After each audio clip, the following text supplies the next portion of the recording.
Kaso, mahirap may pagsuntukan sa Khalid kasi lalamang at lalamang yan. Pero to, level 2 na. Oy, may Ano, sugat usapan yan yan? agad! Naku boys, ang hit na lang sana! Makakatakas si JP Pinasok, Laker! Pero The makakatakas perfect is real. Yung Kalea kanina sa mid, binigyan nila lamang na lamang yung Khalid level 1 ngayon.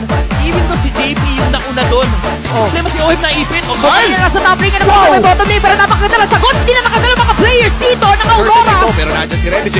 You in the order as well. Edward, papasok nga ba? Halos wala na buhay pero may bibigyan ng dalawang players na pumasok. Kailangan ng shadow kill pero hindi makakuha ng pagong. Habang wala naman ng buhay, Kyle BC is down. Nandito pa si Sanji at si Sanford. Kakayanin ba nila yung sustain? Kakayanin ba nila yung damage? Bumubuhatin na si Lue. Si Edward naman nandito na. Sanji! Trivia double kill para rin sa Badang. Hindi Diyan naman ako tatamaan. para dumepensa. Oo, pero nakita dito ni Carl BC. Galing, Sinabi galing. na nakakonceal. Pinipigilan niya dito.